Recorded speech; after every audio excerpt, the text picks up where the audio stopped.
Okay, I think we should get started. It's about 5:03. I don't see anybody else in the waiting room. Okay, great. So welcome everybody to the fourth and last community expert meeting for CARB's community engagement model. We're excited to continue this work together tonight. Before we begin, let's set up our language channels and interpretation. We have two interpreters tonight who will provide live simultaneous interpretation, Ruth Monroy and Grisel Villafana, and I'll hand it over to them to explain how to access the interpretation. Muy bien, pues entonces vamos a empezar. Parece que ya no hay nadie más en la sala de espera, ya son las 5:03, entonces vamos a empezar con esta cuarta reunión del modelo de participación comunitaria. Antes de empezar vamos a iniciar con la parte de acceso lingüístico. Tenemos a dos intérpretes esta tarde, Ruth Monroy y Grisel Villafaña, y me voy a permitir dar las instrucciones para poder accesar el servicio de interpretación.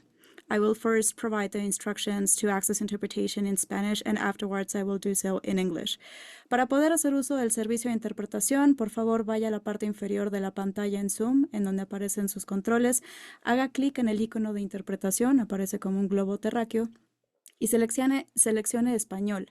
Si está utilizando una aplicación móvil de Zoom en celular o tableta o a veces también en algunas computadoras, presione el icono con 3 puntos que dice más, luego interpretación y después el idioma. Si solo quiere escuchar la voz del intérprete, puede activar la opción de silenciar el audio original. To use the Zoom interpretation feature, please scroll to the bottom of the Zoom screen where the meeting controls are and click on the interpretation icon that appears as a globe. You can select your language. If you're joining using the Zoom mobile app, whether in a cell phone or a tablet, or even in some computers, please press the ellipsis icon that says More, then Interpretation, and then choose your language. If you only wish to listen to the interpreter's voice, you can activate the Mute Original Audio option. Please make sure to select the English channel since we are anticipating to have Spanish-speaking presenters. Thank you. Thank you. Does anybody have any questions? I don't believe the interpretation is showing up yet. So if you do have questions once we get started, feel free to enter them in the chat. Okay, so I do see it showing up now. So let's all get into our respective channels.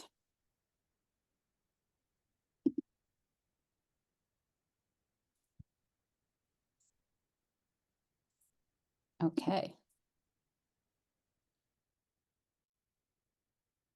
So as the interpreter just mentioned, I just want to repeat that we do have presentations in English and Spanish, and you can select the presentation that you want to see by clicking on the top of your Zoom screen. You should see two options, and just pick whichever presentation you want to review. Also related to interpretation and translation, we do have a CARB staff member, Antonio Amaro, who will do his best to translate comments in the chat from Spanish to English.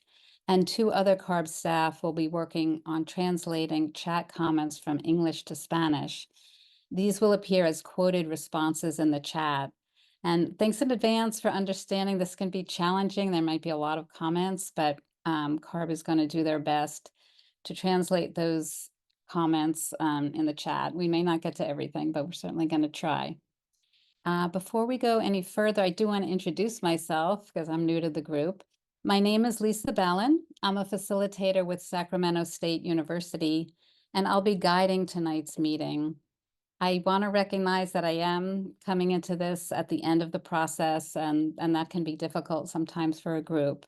So I'm going to do my best to adhere to the principles that you have collectively developed and agreed to at the previous 3 meetings.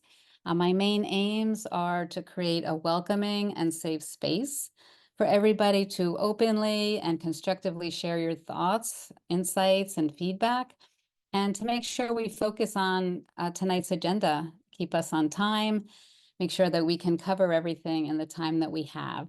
And if I do mispronounce any of your names, please correct me on that. Our CARB presenters for tonight are Jose Lopez and Karina Aguilera. And just a few quick Zoom notes, and then we can get rolling.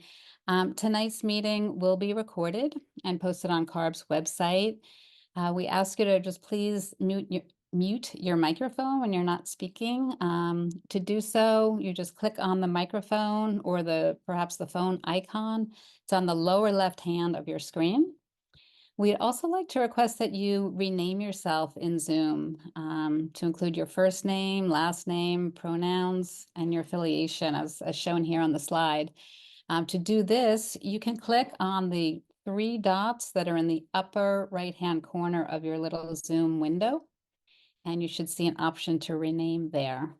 And if you need any help anytime during the meeting, please just use the chat function, and we'll try to get you that assistance. So I think everybody's settled in or settling in, and maybe just to get us warmed up tonight, we'll do a quick icebreaker, a fun question. What are your favorite local fall events, foods, or activities? If anybody just feels free to raise their hand, put something in the chat for this question. Let's see. Not seeing any hands raised. I can start since I'm chatting. I love the fall colors. I'm from back east, so I do miss all of the different colors that come, and I love when the leaves fall and you can crunch on them on the ground. When I was little, I like to do that, and I think I'm still little. Okay, great. Emily. Hi, I love the fall colors as well, Lisa. Fall's my favorite time of year, and I love carving pumpkins. Oh, great one too. Seeing, pumpkin pie is in the chat. Oh, there's a lot of pumpkin themes going on here. Pumpkin pie, ooh, squash and soup. Yeah, I love that too. Yeah, fall fashion and weather. It's nice to be able to put on a little coat. In haunted houses, nice. Nice. Anybody else want to share verbally? I'm getting in the mode. Hi. Yeah, this is Lisa Flores. I just want to say the great thing about fall is we're just closer to tamale season. Ooh. Double beef red with 2 olives. That's my house. I think this icebreaker is making me hungry around dinner time. So we have another donuts, yes. Okay, now we're going to a lot of food themed comments. I think it's going to make us all hungry for the break. On the break, everybody's going to go grab their grab their treats. So that's great. It's getting me excited. I'm actually in Southern California. We got a little warm spell, so it's good to think about fall. Okay, super. Let's get rolling. Let's go to the next slide. I'm going to quickly just go over the agenda, get us set up for tonight. So the overall purpose of tonight's meeting is to review and discuss the revised community engagement model, how feedback to date has been reviewed and is reflected in the model or included in recommendations if it fell outside the scope of the model. We also want to provide another opportunity to hear your thoughts about this version of the model to inform potential further revisions before CARB staff publishes the updated model. And also, since this is the last meeting of the process, we want to make sure to wrap up with next steps about the model and hear about how this process went for you to help us improve future further processes. So you can see the agenda on the screen. We'll start with a presentation about the model revisions and recommendations. We'll answer some clarifying questions about the presentation. And then we're going to have small group discussions to hear your feedback tonight. We hope that that'll provide more opportunity for people to have conversations and to hear more from you. We'll wrap up that with next steps and your feedback about this process. It's a lot to cover, and I appreciate your understanding in advance if I end up needing to move things along so we can cover everything on our agenda tonight. CARB staff will also stay on for about a half an hour following the meeting. If anybody has any additional questions or comments that you didn't have a chance to discuss during the meeting, just so you know. Also, you're always welcome to reach out to your contract manager at any time with further comments or questions. Go to the next slide. So before we begin, I'd like to review a few of the meeting principles, which you all are familiar with, but just as a reminder, participate fully. We want to provide opportunities for you to participate and provide your feedback verbally during discussion and in written format, either using the chat. At one point, we'll have a Zoom whiteboard. And CARB did some thinking about how to best take advantage of having the chat function while we're also having conversation. So we want people to have as many ways to communicate as possible, but we want to avoid the distraction that can sometimes happen when we're either writing in the chat or reading in the chat and there's a discussion going on. So we're going to do something a little different tonight with the chat. CARB staff will be assigned to kind of compile and summarize what's being placed in the chat. And then at certain points in the evening, we'll take breaks to hear summaries of what's in there. And I'm going to explain this a little further when we begin the presentation. But I do just want to note that given that we're going to be answering a lot of questions with this approach, I don't want anybody to feel that we're ignoring or not seeing what you put in the chat. It's just that we're going to try to get to it at discrete points in tonight's program. So we hope that this will allow everybody to listen actively and engage in the discussion. I welcome you to keep your camera on if you're comfortable, and just want to remind you that we are recording the meeting. Focus on the agenda. Please focus your comments and feedback on the topics we're presenting tonight so that we can cover everything in the time we have. Keeping equity central is an important principle, both in terms of the process and the content. So we want to be equitable in how we treat each other during the conversation, and also keep equity central in the content of what we discussed tonight. Ways to treat each other respectfully, everybody knows, but I'll just kind of run through, is letting people finish their sentences and using appropriate and respectful language, respecting diversity of experiences, ideas, and views. And importantly, what we call making space and taking space. And we want everybody to voice your views. We encourage you to do so.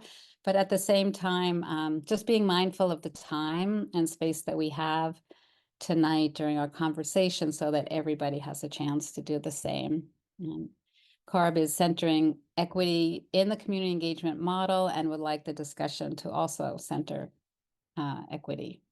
Assuming good intent is examples could be critiquing the point or idea that somebody might be making, but not, the person themselves. Keeping it real, keeping the conversation real, but also being sensitive to how you're expressing something might affect somebody else. And taking any feedback with grace, assuming that the person who gave it has every intention of being well-meaning in making that comment. All ideas and point of view have value. Lastly, just welcoming new ideas and ways of thinking. Allow people to agree and disagree and be open to hearing other points of view while also expressing your own. So we do have a lot of information to share tonight, and a lot of work has been done, since the prior meetings. So when we do have the presentation, which is coming up in just one moment, what we'd like to do is we'd like to get through certain chunks of the presentation, and then we have designated spaces for pauses to take questions. So if you have a question at any time, please enter it in the chat or raise your hand, but know that we're going to address them during these presentation pauses. And then just so you all know, following the presentation, we're going to have time for the breakout groups, as I mentioned before, to hear your feedback. So we're really trying to focus the discussion during those presentation pauses on clarifying questions, making sure everybody understands what's presented, and having the conversation and the feedback in the breakout groups after. So we really look forward to hearing your thoughts following the presentation and the breakout groups. Does anybody have any questions before I turn it over to Jose Lopez for the presentation? Okay, one more person joining us. Maybe we'll wait one moment till she's entered the room, and then Jose, I'll turn it over to you for the presentation. Thank you, Lisa. So we'll get us started. As Lisa mentioned, we do have a lot to cover, but we will definitely have time during the breakout groups and so like a larger group discussion to go more in depth about your reactions and also answer your questions. So I'll just get us started with this slide that is essentially a recap of where we are in the timeline for the model development. So as you'll recall, the process started with a staff draft of the model.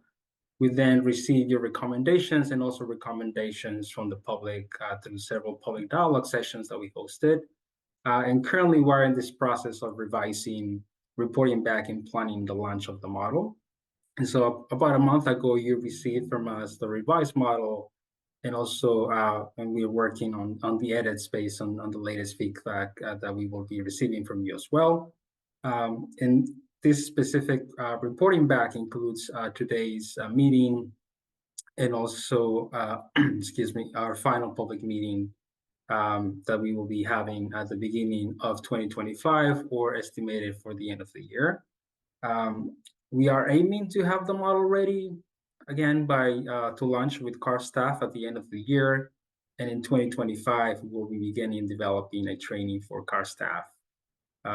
Also want to note that we're not planning to make changes to the model for at least 2 years. And this is so that staff can test the model out and collect feedback from those they engage and also get a solid understanding of how the model works before making any changes. Moving on to the next slide.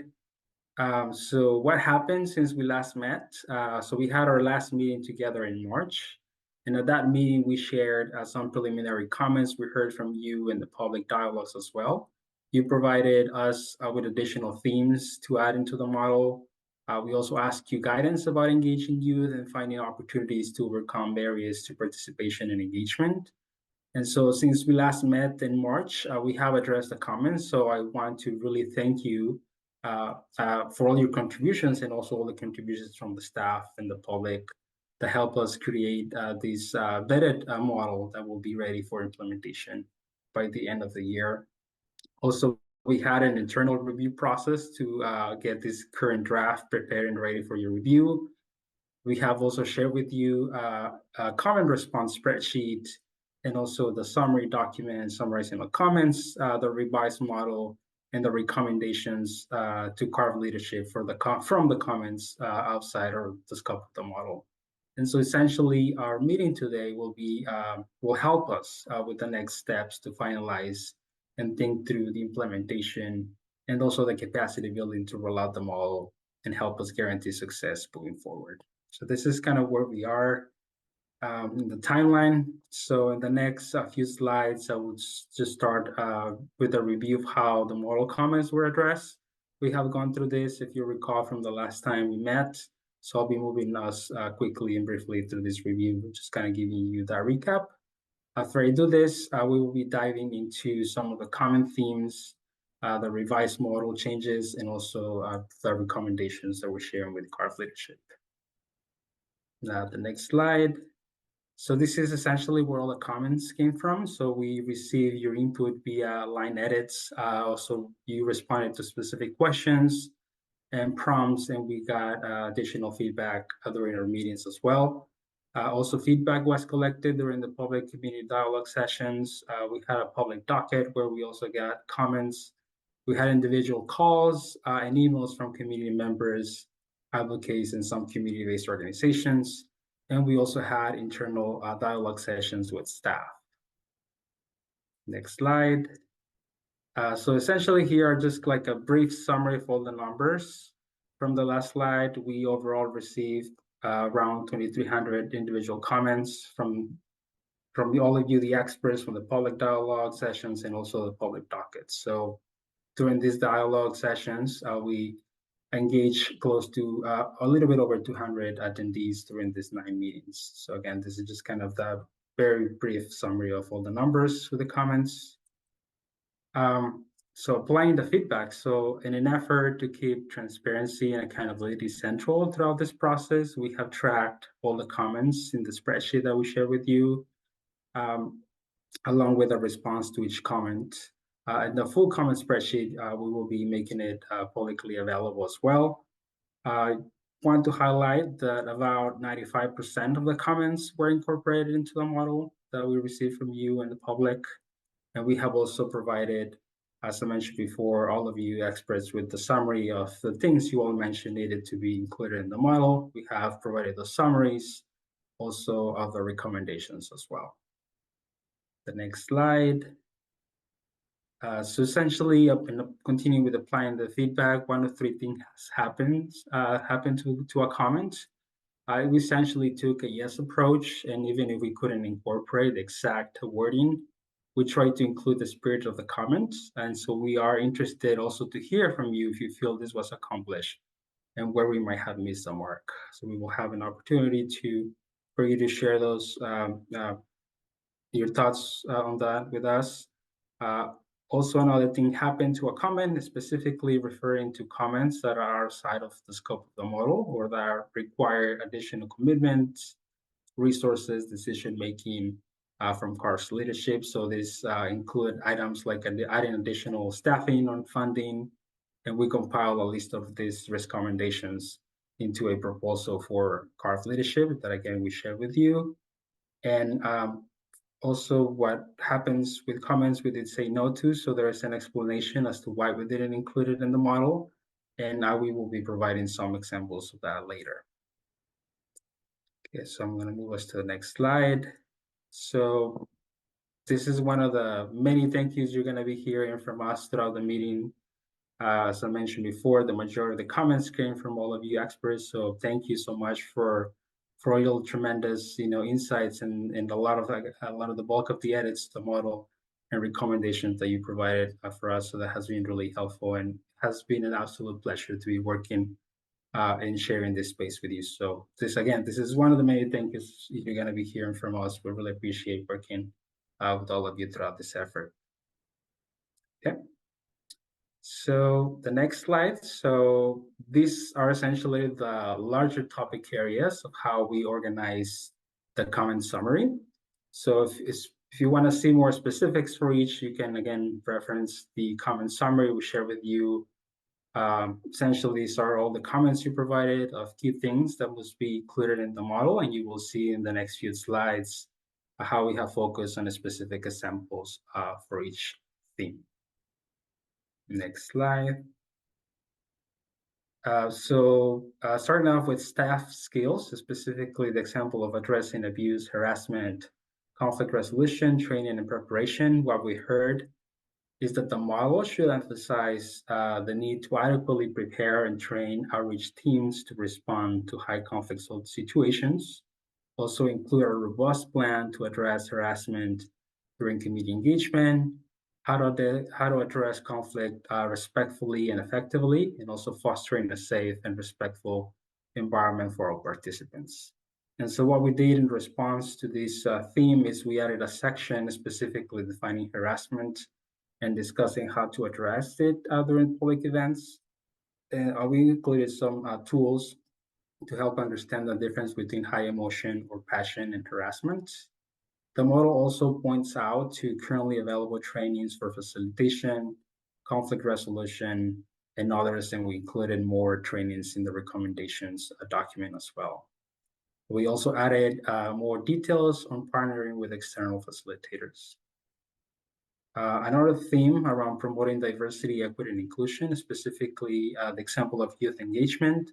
What we heard around this is that we need more information on how to engage youth and define it also and provide guidance. And so what we added as a response in the model is we added a section specific to youth engagement, specifically recommending to partner with organizations and advocates that work with youth. The next slide. Around improving engagement, specific with the example of lack of flexibility and accountability, what we heard is that we need to emphasize that staff need to be willing to adjust based on unique needs and opportunities for each engagement, show accountability, and be transparent about what's heard and what was done with the comments or information that was shared. We also heard that we have to be willing to change our approach based on the community's needs and revisit our plans as needed. And what we did as a response, we emphasize the need to do evaluation and identify metrics to incorporate throughout the model to encourage a constant check-in and not just at the end of the engagement process. Also, we added emphasis on flexibility and making changes as needed. And staff are encouraged also to develop action summaries to help improve transparency and accountability for this theme. I'm gonna move us to the next slide and the next few set of themes. So around power sharing, specifically around equitable listening, what we heard is that the model needs to guide staff in listening to all interested parties without bias, and that the model should prioritize equitable listening and accommodate also cultural language and other differences to ensure that there's a fair and inclusive community engagement practices. And what we did as a response, the model essentially guides staff on how to listen to communities. We also emphasize the definition of meaningful communication, which includes active listening and multi-directional flow of information and not just a top-down approach. Also, the model lists trainings available for staff to improve their cultural competency, listening and communication skills, and skills to hold welcoming meetings and help build meaningful relationships. In addition, in the model, we provided staff with clear criteria for how community engagement, for community engagement facilitators as well. Another theme that we heard around was evaluations, specifically with the topic of clear metrics to evaluate efforts. And so what we heard is that conducting evaluation processes with clear metrics through all community engagement efforts are important. And what we did is essentially we emphasize that evaluation is an essential step in community engagement, and it will allow staff to make any necessary adjustments to help also capture lessons and identify opportunities for improvement. Also in the model, we describe event-specific evaluations and where participants assess how individual events went and an evaluation of the whole engagement effort. Also, the model guides staff to set up the measurable goals, assessment approaches, and reporting mechanisms at the beginning of their engagement. Around model accessibility, specifically with the contents of the model, what we heard is that the model is too long and that the various template titles don't adequately describe each section context. What we did as a response to this is essentially the model is intended to serve as a reference guide for CAR staff to use throughout their engagement process. The model was revised to ease readability. And so, for example, we created worksheets and large tables were moving to the appendices as well. Also, if you recall the previous narrative, plan, implement, and close templates where we organize and rename. And for example, the first section of the revised model now introduces community outreach and engagement and also touches on California's history of environmental injustice. And the other sections offer a step-by-step guide for CARF staff to prepare, plan, and implement, follow up on, and evaluate the community engagement efforts. And while the model remains still long, unfortunately, its length aligns with the complexity, nuance, and the level of detail the staff need to provide consistent and meaningful community engagement. And so essentially staff have the responsibility to digest large amounts of information and folder reference materials as well. So lastly, I just want to highlight that the model also will be accompanied by detailed training in a workbook that will help staff work through the entire model in manageable steps as well. So I'm going to move us to the next slide. So that kind of summarizes the high-level key themes that you'll share with us. Now I'm just going to move us into talking about major model revisions that have happened since the first draft on the model. So first, you will notice that the model, again, is no longer the PIC model. So it doesn't contain the plan, implement, and close templates. Now the model has been reorganized into these new and different sections, and the names of those sections are also now better now better reflect those contents as well. So the new reformatted model includes the following 6 sections that I'm just gonna briefly mention here. The first one is the introduction to the community engagement model. Then there's a section on before planning your community engagement. Then there's another section on planning the community engagement and conducting outreach. We also have a section on implementing your community engagement plan. The other section on following up with communities, and the last one is doing a comprehensive evaluation of the entire engagement effort. Next slide. So we're in slide 21. So there were also some additional changes to the model, and this include new content that was developed based on recommendations and topics around transparency, decision-making, removing barriers, and also carve capacity and capabilities. And these 4 kind of theme categories, you might recall, were requests that were mentioned during our committee or in the third meeting that we had with you, and sort of like came out from our needs around including resources to help with conflict resolution and harassment. Also, information was condensed. So this included moving references and large tables and others into the appendices where it made sense and it didn't really detract from the flow of the model. And as I mentioned before, we did develop a workbook for CAR staff to help them filling out as they're working through the different elements of the model. And so the workbook will definitely allow CAR staff to have a place to write down the responses and other ideas about how their projects, specifics, and how they're going to walk through the entire model. So I know I covered a lot of these points, so this is where we will be taking that first pause to hear a summary if anything has been already shared in the chat. I see a lot of comments, so yeah, we'll do that, and if we have some time, we'll take some additional questions. And so I'll just now pass it over to Jonathan to help us with this summary portion. Yeah, thanks, Jose. We just had a couple of comments in the chat clarifying and asking what you were presenting and if this material was new beyond what was emailed to the experts previously. So DJ responded in the chat clarifying that this isn't new information and that what you were going over were the major themes we heard from all the comments received from the community experts and the public over the last year or so, and then our responses to those comments. I believe that was all we had received in the chat, but we do encourage folks, if you have questions or comments, to raise your hands and we'll answer those now as well.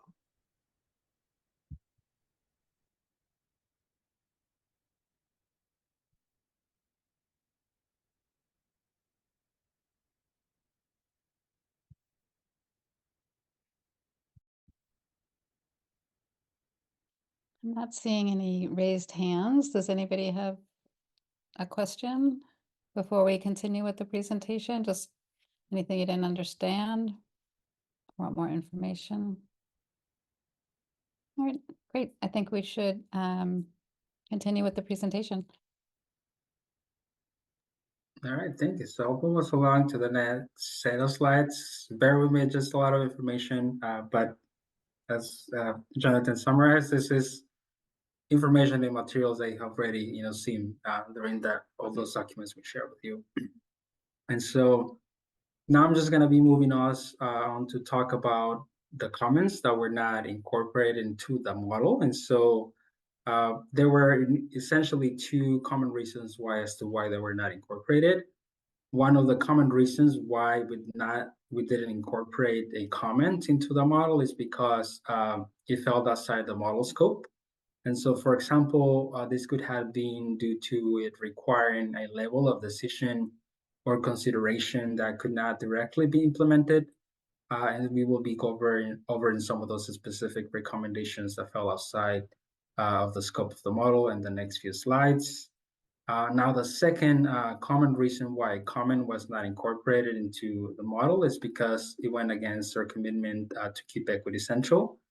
For example, we received several comments that recommended random selections for community participants in engagement efforts to help promote fair and unbiased participation and community representation in CARF's engagement efforts. And so while we do recognize the intent with this recommendation, which is to address fair access, however, the model emerged out of CARF's commitment to equity, specifically racial equity, as a process that ensures those impacted by structural racial inequities are meaningfully involved in the creation and the implementation of CARF's policies, programs, and practices that impact their lives. So given the attention to racial equity, the model encourages staff to focus engagement in priority communities. And so a lottery system will hamper the ability to target engagement for the people most impacted by inequalities.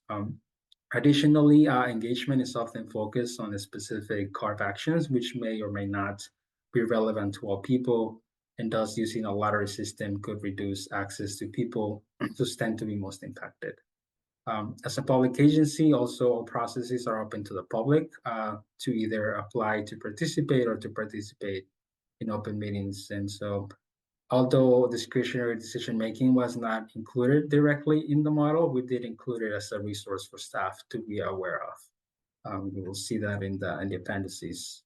We also understand that there may be some recommendations that you all provided that we didn't include in the model for one of these two main reasons or another that we did not list it here. So we are also happy to meet with you individually or during a set time of office hours for you to drop in if you want to discuss this or any responses that we provided to your comments or anything else that you would like to discuss with us. So we're also welcome that. Next slide. So now I'll move us into summarizing and sharing these recommendations that were captured and that fell outside the scope of the model or that require these additional resources to implement. And so the 6 major themes that emerge are listed here. And in the next slides, we will be focusing also on the question of, did we capture these recommendations adequately? We also want to hear that from you. And so with that, I'll just move us into the next slide.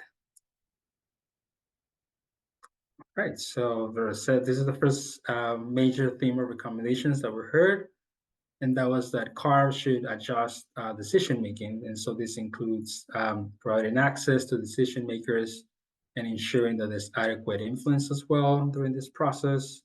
It also includes co-developing multiple directional dialogues and demonstrable actions. And in the case of, for example, co-developing multi-directional dialogues with demonstrable action, we specifically heard that CARF should host regular community listening sessions with their districts to help determine how best to meet community needs, and that the agenda should be co-developed with communities and focusing on the multi-directional conversations and dialogue. And also that meetings should result in transparent and demonstrable actions. Next slide. So we're in slide 25, just as a reference. The next major theme we heard was to improve our engagement practices. This would include ensuring that there's adequate time for engagement, that there's enough airtime, that there's airtime equity, that we improve knowledge access, also that we improve collaboration and coordination, that we increase qualified staff, and also that we improve engagement through evaluation and through action as well. And in the case of improving knowledge access, we heard what we heard included improving and streamlining CARF accessibility for communities. And some of the examples are, I'm going to be naming them next. So there are essentially some existing challenges in accessing information at CARF, from understanding who to ask for assistance, getting timely and accurate responses, and having a centralized place for information.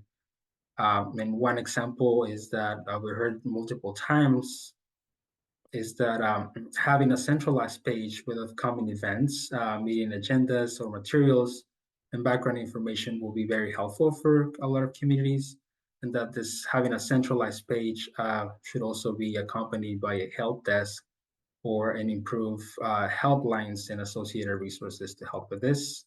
And also the CARV having a centralized location where the public can be connected to the right people and provided with timely and accurate follow-up and staff who can set up multi-directional conversations as appropriate will be really helpful as well. Next slide, we're slide 26. So the next major theme that we heard was to increase transparency. And so for this, we heard that there should be transparency rules developed and that CARV should standardize practices to increase transparency. And there's also desired options to include more accountability and transparency, posting pre and post meeting materials online, and documenting comments and how input was addressed, and also articulating how community engagement impacted those CARV actions. Other suggestions included developing an oversight committee that responds to transparency requests and publishing the allocated budget for every CARV action. We also heard from several experts and the public extensively that we should strive to remove barriers to engagement. And for example, in terms of monetary participation barriers, this included the idea that all public-facing CARV actions should have budgets to support community participation. The general categories that require additional investment include service contracts, stipends, childcare, elder care, food, and transportation. And additionally, there should be standing budgets to compensate tribes and community-based organizations to partner on engagement activities like outreach, co-designing events, and co-hosting events. Then in terms of the non-monetary barriers, these include support to ensure equitable and accessible engagement. These requests primarily focus on language access, American with Disabilities Act, remediation, appropriate communication, and equity center facilitation. Also, communities want a consistent and accurate translation, interpretation, and ADA-based best practices for all external materials and meetings. And also, communities also requested improved messaging, plain language communication, and background information. Also, suggestions included outreach and engagement teams to assist with developing appropriate messaging, content and outreach strategies. And lastly, communities requested external facilitators that focus on trained on community engagement and racial equity. Okay, the next set of recommendations. So another major theme we heard was that CARV should create a tribal engagement model. This includes working with tribes to create guidance for tribal engagement. Essentially, we're mentioning that CARV needs to seek advice on tribal engagement and provide advice and training to staff as well. And the CARV should consider an adequately resourced and staffed an approach to creating a tribal engagement model, and that it should have leverage with existing work with the tribal liaison and the community, the California Climate Investment Group. And so, unfortunately, since tribes and tribal members didn't apply to develop the model, it is inappropriate to integrate the detailed tribal engagement advice into the model without that extensive tribal input. But one update that we do have on this recommendation is that we are currently moving forward where efforts to create this tribal engagement will be occurring in the next months. And one last major theme also was that CARV should address harms and document equity efforts. And these recommendations included acknowledging and addressing harms and publishing CARV's equity history and efforts. In terms of acknowledging and addressing harms, we heard that we should acknowledge community perceptions of CARV harms, and that these harms can range from ongoing health impacts, from air quality disparities caused by government policies or regulations, and more acute events like mismanaging community events.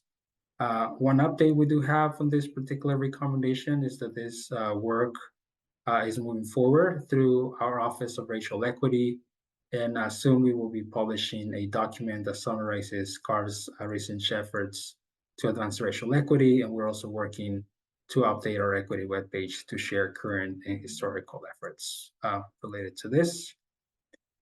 So this is the last slide that concludes that list of recommendations. So we will make another pause here to hear the summary from the chat and take on some questions. And now for this, I'll pass it over to Aldo to help us with this summary portion. Yes, based off the summary, there were no disagreements with focusing on the lottery system and the model.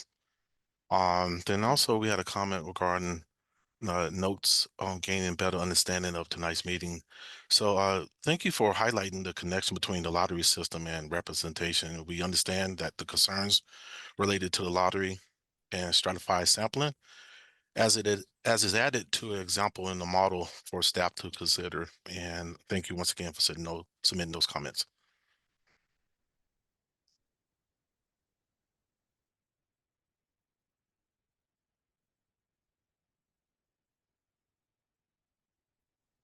Are there any clarifying questions folks had about this last set of slides?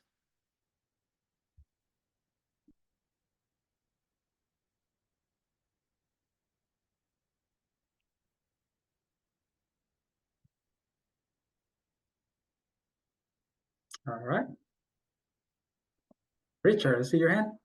Yeah, sorry, I was having trouble finding the raise hand feature. My apologies.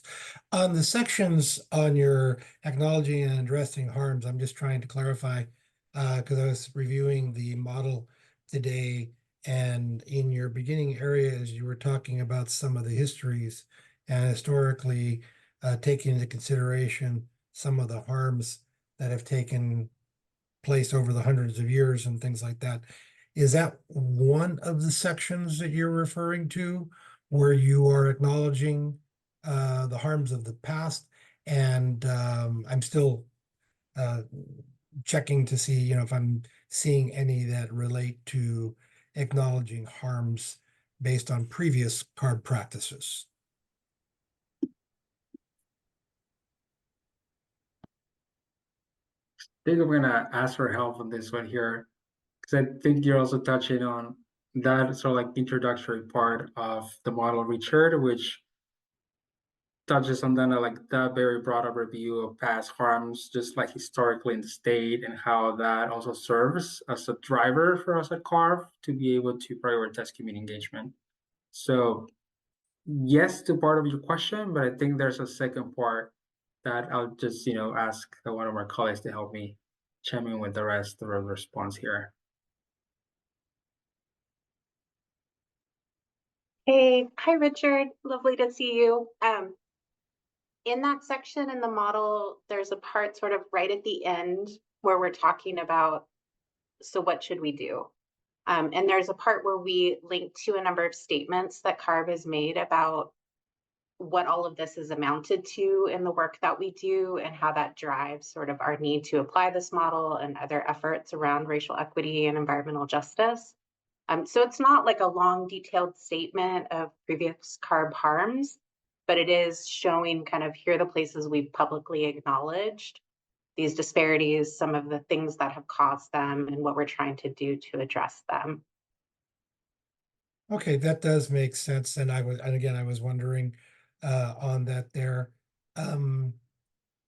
I guess, and it, again, I noticed as you were going through some of the historical harms that you had listed in there, you had cited a number of sources for the information that you provided.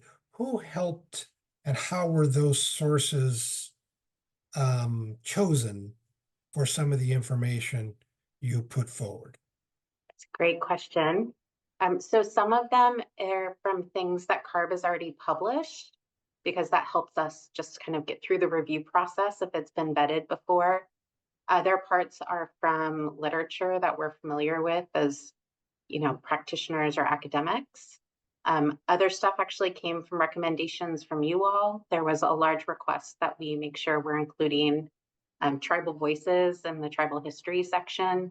And so we went back through and tried to make a strong effort there. So it's a little bit of a, conglomeration of existing work we'd already done, some research we did specifically for this, and then addressing kind of who's being cited in places. But if there's stuff as you're reading it where you think we missed kind of a key voice or a key author, a key source, please let us know. We're happy to look at it and see if we can incorporate it. Okay, no, I will definitely do that.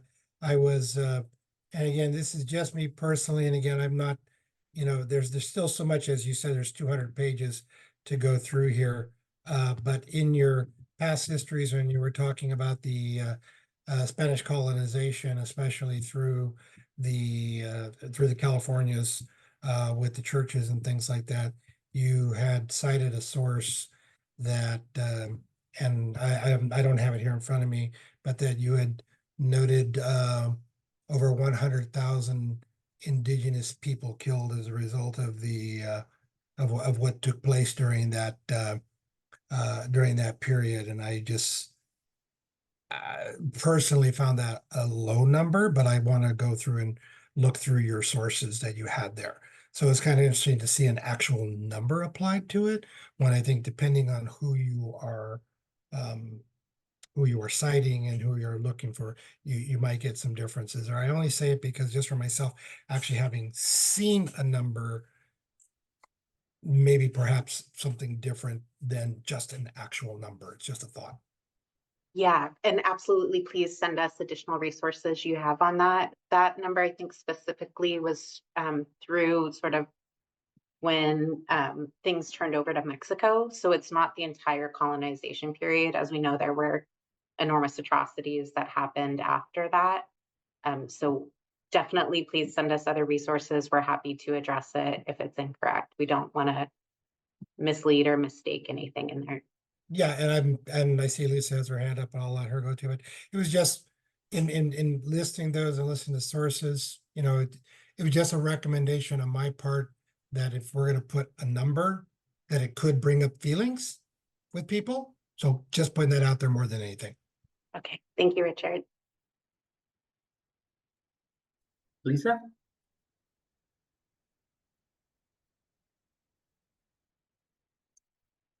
Lisa Flores, I do acknowledge that we have like 3 Lisas on our call today. So Lisa Flores, I think you raised your hand. Go for it.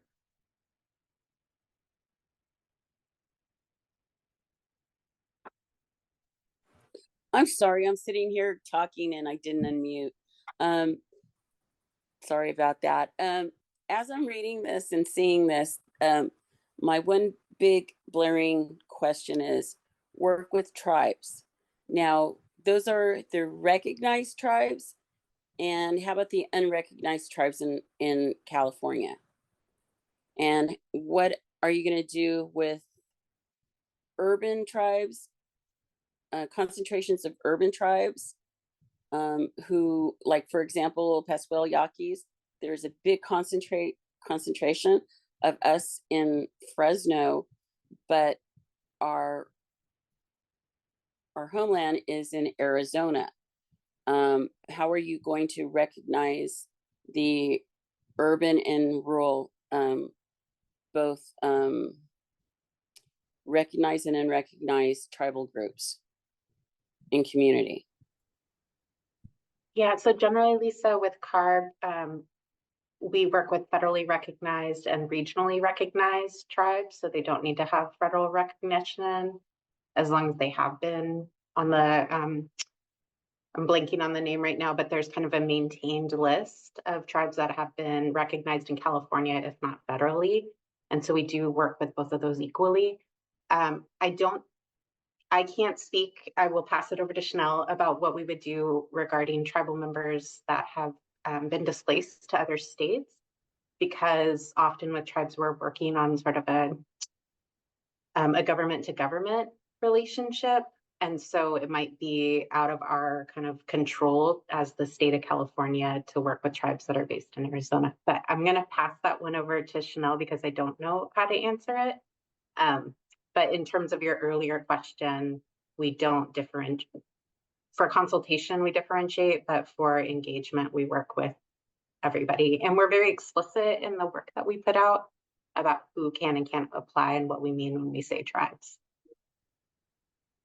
So Deidre, I'd like to jump in here. We do have a tribal team within the Office of Environmental Justice, Tribal Affairs and Border Relations, and the team works with all the other agencies as well as the tribal team. The tribal teams are interagency, and we collectively would also reach out to the tribes. But we've noted down your point, and you know, we'll make sure to keep you posted on the progress.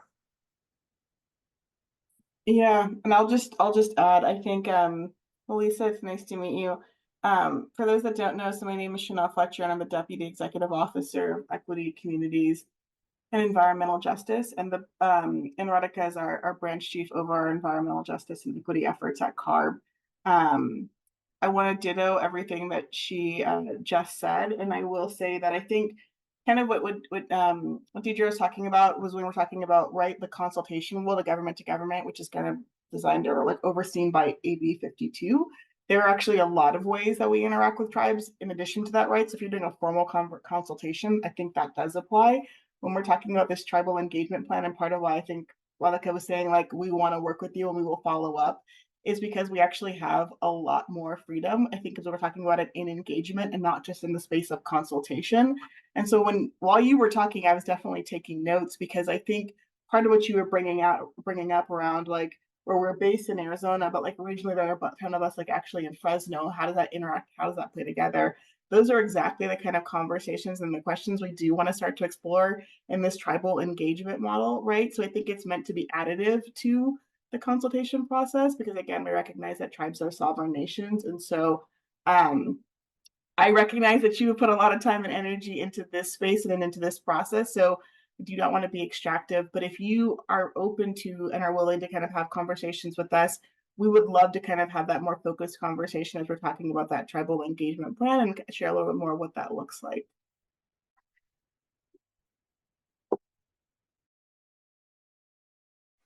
Okay, not a problem.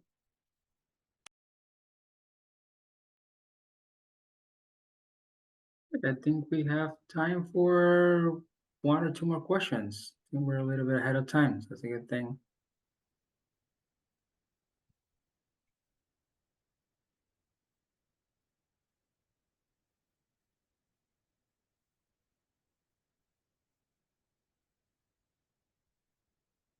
All right, so I guess we'll take the silence as no more question at this point. So I'll hand it over to you, Lisa, to just kind of take us into the break. Okay, super.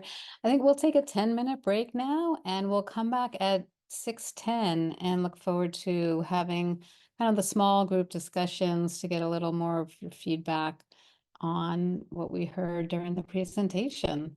So enjoy a nice stretch or pumpkin coffee and donuts, all the food we talked about, and I'll see you at 6:10. Okay, welcome back, everybody.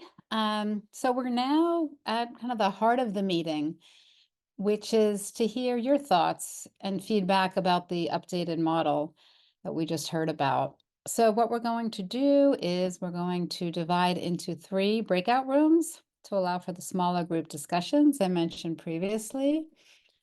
We really want these to be conversational. So if possible, please speak your thoughts, rather than use the chat. We will have about 15 minutes in these small group discussions, and then we'll come back together to hear a summary of what each group discussed. So with that, let's get the breakout rooms set up. Okay, let me do that right now. Give me 1 second. While Joyce is doing that, I just wanted to real quick note that we were having some folks with sound issues. So I posted into the chat the call-in. So if anybody else is running into issues with that, we have the call-in number, and I'll just repost in the chat so you can see it. Thanks. I'll just call people's attention. It looks like we did get a few more comments in the chat. And oh, thank you. I think they're being translated right now. Okay.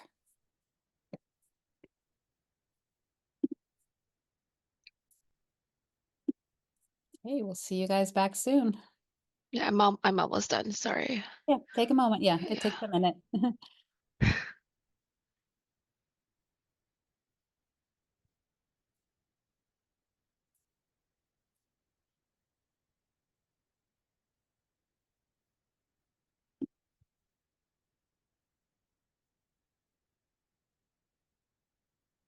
Just because we are including it in the model.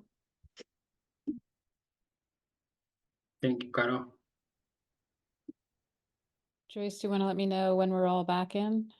Yeah, I just want to check with, it looks like Amanda, you already started the recording again.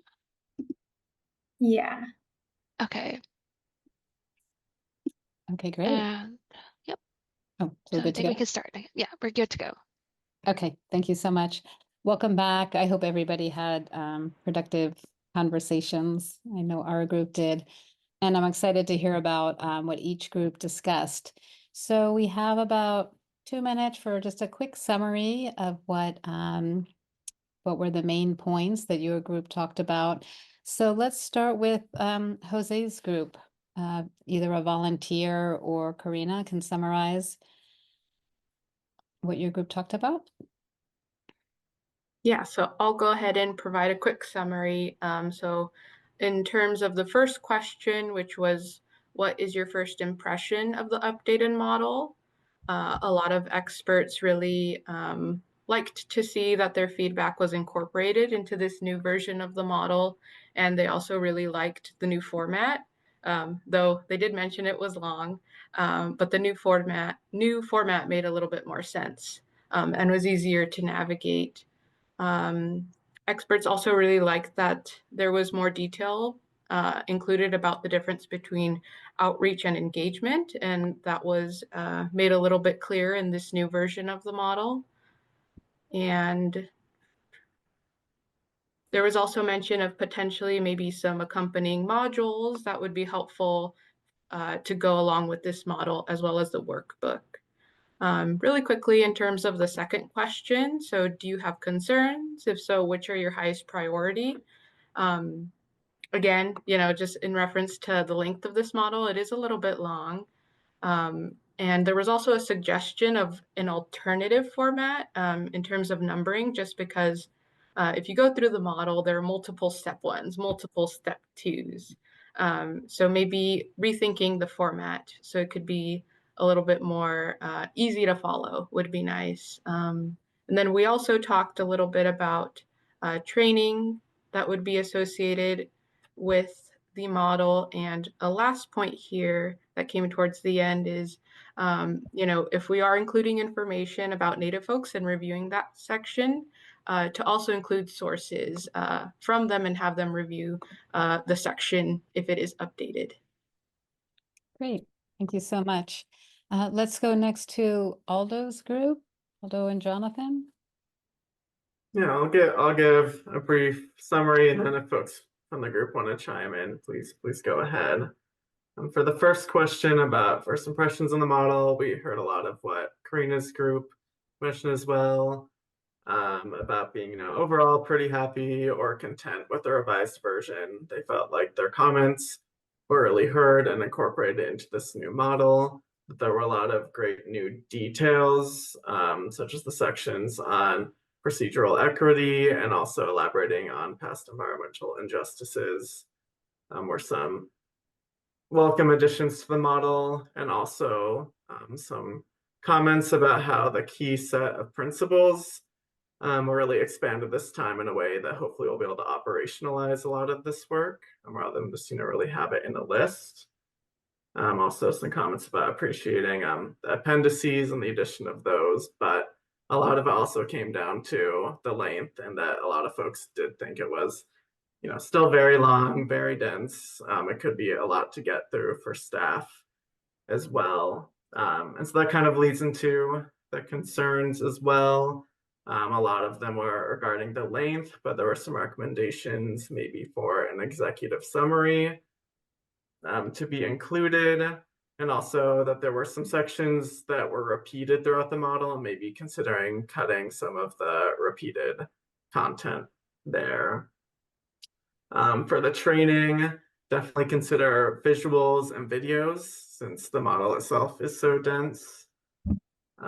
There were comments about what's going to be done with public comment after the revised model is posted on our website. So there was a recommendation to, for any public comments received after next January, to make those public, whether that's via some sort of docket or something on the CARB website. Great. Yeah, thank you. Thanks so much. Amanda, do you want to summarize our group? Yeah, absolutely. So I think everyone was pretty much on the same page about the length of it still being too long, being like a pretty big concern and one of the first impressions. And there was a couple of recommendations of how to address that. So there was the idea of making like an online version of it or making it modular so that it's a little bit more user-friendly.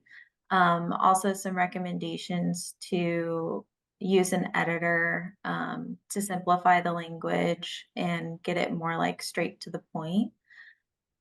There's also, in general, favorable impressions. Felt like we were going, at least with baby steps, in the right direction, but there is still some concerns about repeating the status quo of community engagement and wanting to break the mold and do a better job of getting, regular folks that aren't already working with CARB or aren't already linked up with community organizations. There's also some questions about within the next 2 years with staff using the model, are we going to track their lessons learned? And then are those going to be shared publicly, or are those going to be shared with the experts as well? As long as some questions about cultural competency training, how we're going to determine who needs it and how it will be provided to those who need additional training in cultural competency. So there is a lot of details, but hopefully that covers the bulk of it. But please, group, if I missed anything, jump in. Thank you so much. Heard some common themes there, as well as some great individual comments, and look forward to getting, further feedback when everybody submits, their more detailed comments. So with that, I'd like to turn it over now to Karina for a session on your thoughts about the model review process to date and going forward, how we can evaluate the effectiveness of the model's implementation. I'm seeing something in the chat before we do that. Jasmine, was there something you wanted to add to the summary of the feedback?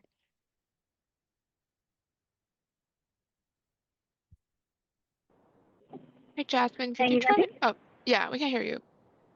Hello?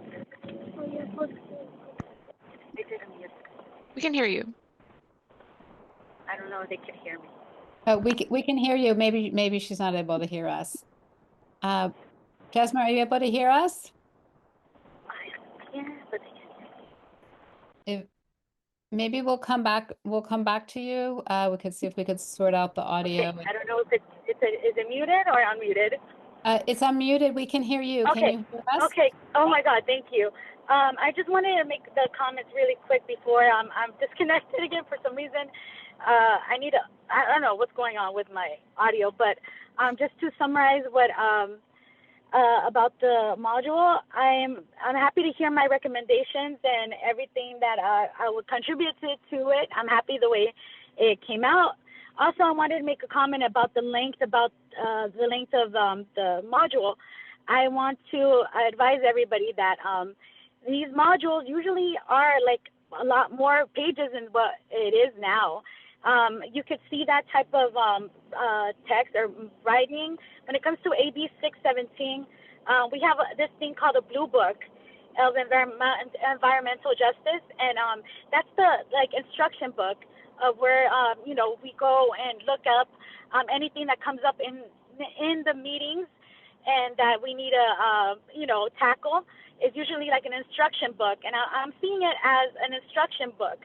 So I think the length is pretty good compared to other workbooks that, when it comes to CARB, AQMD, have. So just to make a note of that, just keep in mind that, you know, this type of you know, this type of module is sort of like that, an instruction booklet. So whenever something comes up and you can't answer or you need a instructions, you go to that workbook and you start, you know, looking up what the issue is. So I think it pretty much sums up everything that might come up in any kind of meeting with any kind of community. So I'm just leaving you with that just in case I get disconnected. Okay. Thank you. Thank you so much. We hope you can stay connected. Okay. Yeah, okay. Thank you so much. Okay. With that, I'll turn it over to Karina. Yeah, thanks, Lisa. I'm glad that you got that figured out, Jasmine, so you can participate. So now we move into a Zoom whiteboard activity. This is actually the first time we use Zoom whiteboard. So I'll go over some brief instructions so that you all know.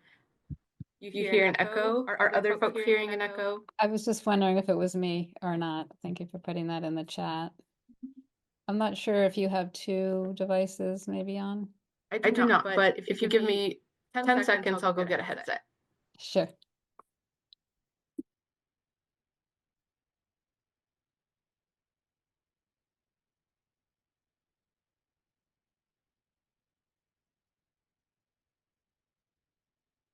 If anybody else wants to share anything while we're waiting, feel free.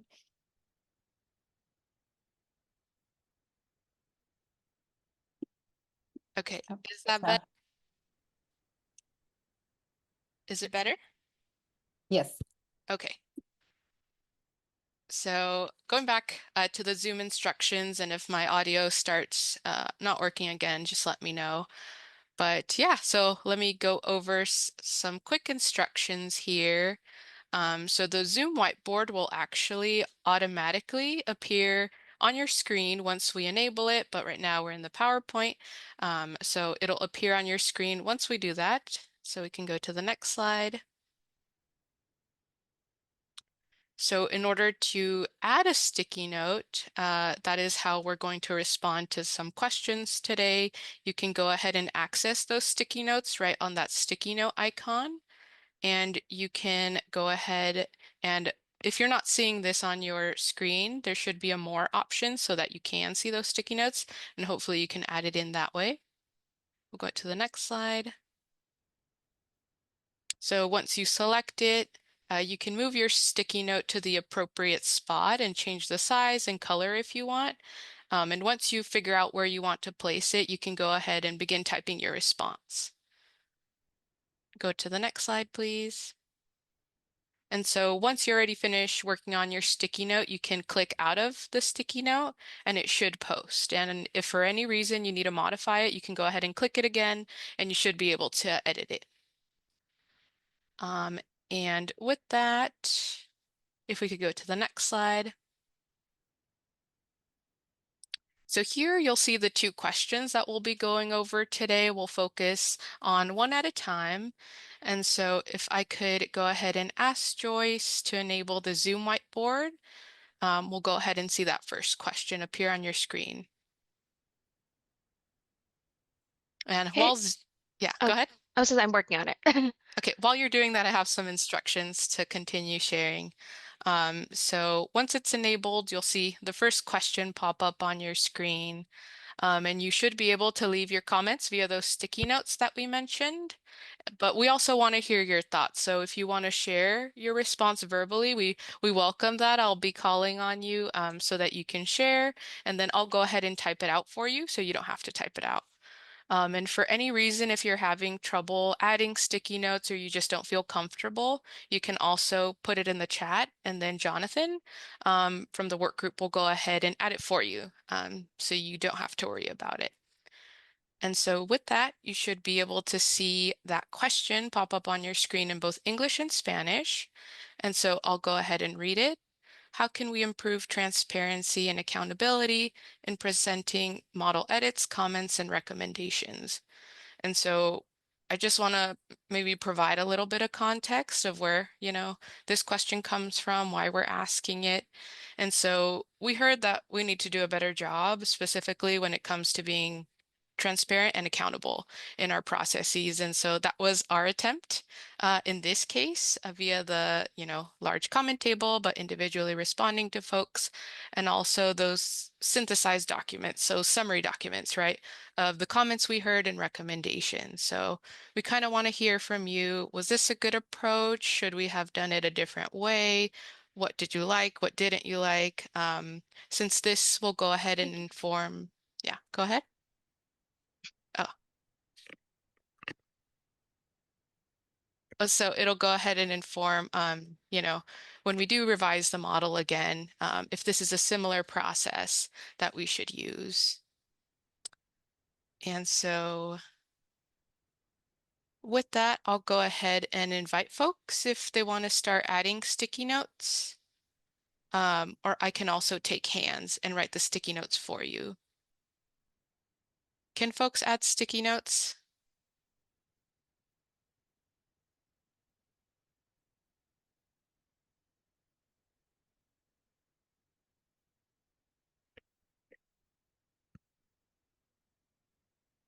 Can I get a response from someone just so I know if you can? I'm trying. It looks like somebody's adding one now. Okay, that's me. Oh. Yeah, so I wonder if, was it enabled for,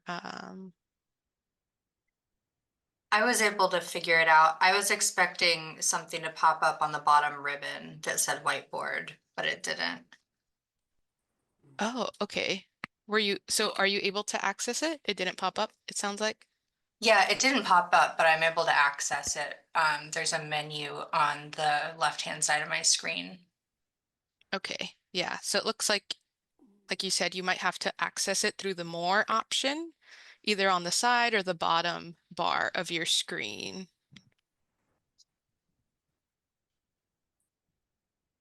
So it might show up as a circle with ellipses.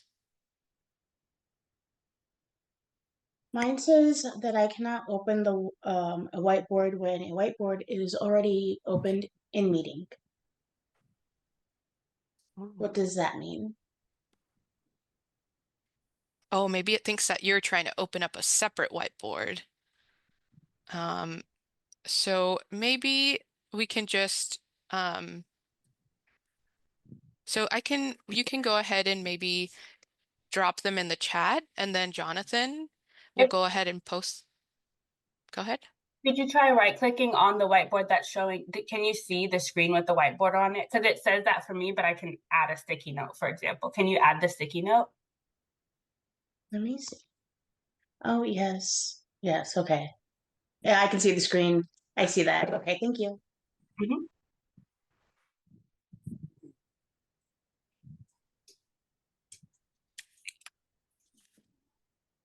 And I see a comment asking if folks need to include their names on the sticky notes, and no, you do not need to do that.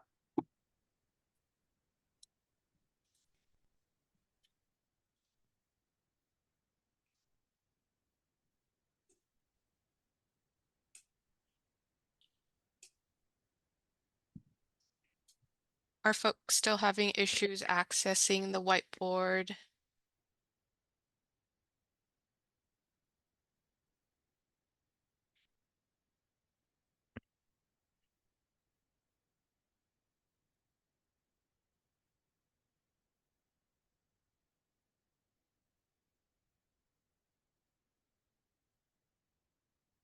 Okay, I'll take that as hopefully a no. But if folks want to maybe raise their hands to respond to the question, we could also do it that way. That way you don't have to try to figure out how to access it either if it's causing you trouble.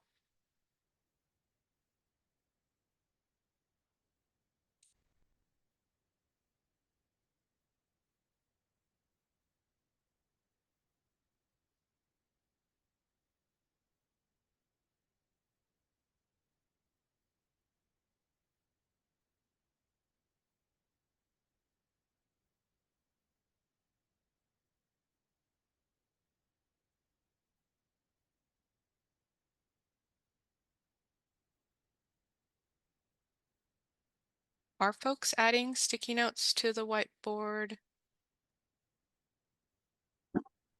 Yeah, I'm seeing a bunch. Can you not see them, Karina? Oh, no, I can't. Yes, well, I have, yeah, I put, everyone should be following my screen. So you should be able to see all the sticky notes. That's so weird. I don't see any. Oh, now it disappeared. Let me reshare it. Why did it disappear?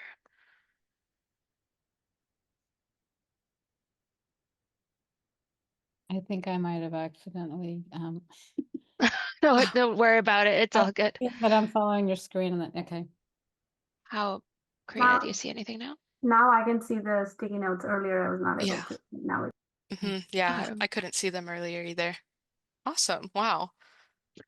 Just resharing fixes it, I guess. That's a good thing. All right, so I'll go ahead and read some off. But if folks want to verbalize anything or respond to the question, verbally, I'm happy to take those too. But so I'll just read a few of these here. So it looks like track changes. That was probably the way I interpret it, something good that you all liked. Feedback from trainees, accredit original comment makers and commenters as a way to be transparent and accountable. And then it was not clear at the beginning of the process what type of recommendations would not be included in the model. So maybe that's something for future iterations of the model that we can work on. What's the kind of feedback that we're looking for? And if we know certain feedback won't be incorporated, we should outline that from the beginning.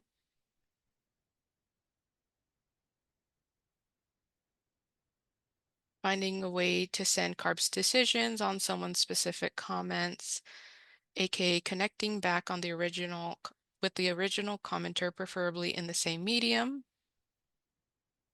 I like how the edits were tracked and recommendations were divided between how they were incorporated in the model versus how they were not incorporated. And then appreciated that this meeting started with summarizing some of the information that we updated you all on.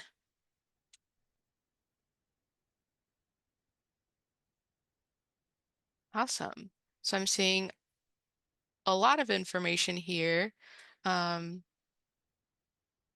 Some really helpful, like I said, for future iterations of the model. So when this model is reviewed in a couple of years, for staff to consider, and also this can apply to the training that will accompany the model as well. And for similar efforts that might require a similar level of engagement with community experts or the public.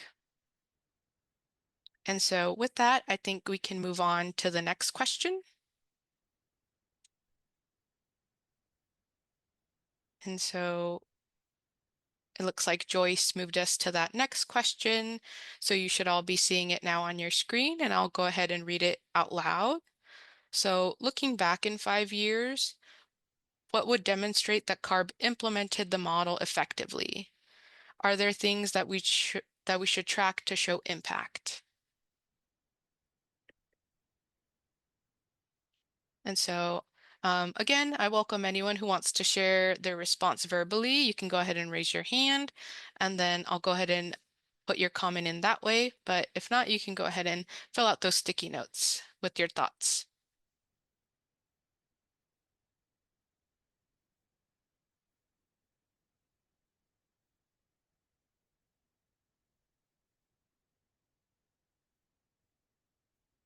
So, reading off a few of the first ones I see here being populated. So it looks like maybe some consideration for case studies with specific projects.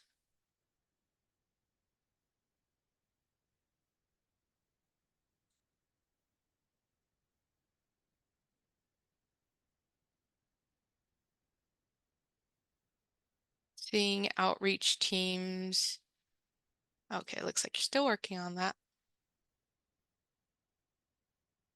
Yeah, and some of you already discovered the different little emojis, pictures that you can add. So you can add hearts or thumbs if you agree with one of the comments that one of your fellow community experts put in as well.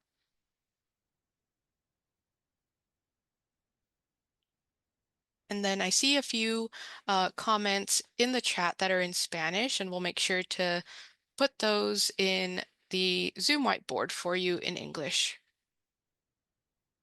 So one of the ones in Spanish from Violeta is saying that there could be statistics of the changes before and after the model. So as staff utilize the model, looking at maybe some considerations at before and after in terms of maybe, the number of participants who engage on an activity. And so another comment here that I see, if implementing includes actually using the model in community, feedback from community.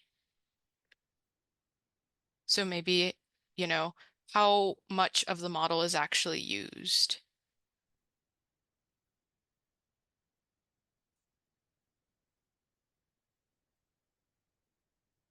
So another one here, surveying attendees to CARB meetings before, during, and after model implementation to evaluate the public's perception of CARB's outreach and engagement efforts.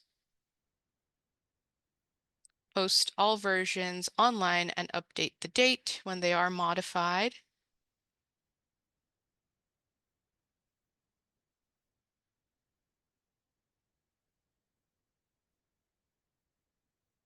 Awesome. Well, a lot of great suggestions here. I'll go ahead and maybe open it up one more time to see if anyone would want to share anything verbally. We do have a little bit of time for that if you want. But if not, I'll probably still keep us here for a minute or two since I see that folks are still adding sticky notes.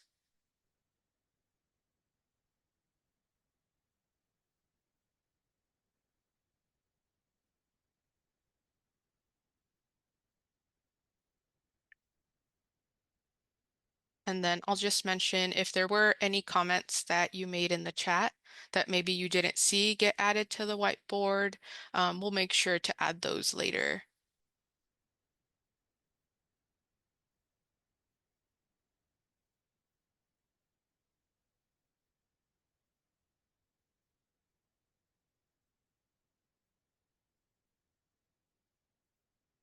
All right. I'm seeing maybe people's additions still going, so I'll wait here maybe a few more seconds. And you can also go ahead and view different folks' comments too. I'm sure you all discover that by now.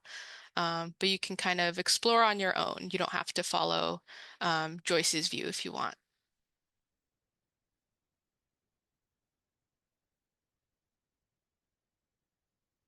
Awesome. I think it slowed down. So I think we are, see one more coming in. So I'll wait here a little bit and then we'll kind of close this Zoom whiteboard session. And we really appreciate, all these great suggestions, for what you all liked in terms of some of the ways that we shared how we process the feedback via those model track changes, as well as the larger comment table and summary documents. And then here, how can we track CARB staff use of the model? Awesome. I think I will go ahead and ask Joyce to end us using the Zoom whiteboard, and we'll make sure to save all this information.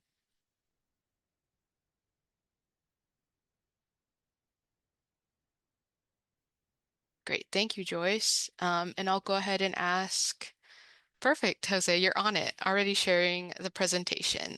So we'll go ahead and work on getting the Spanish slides up here. Great.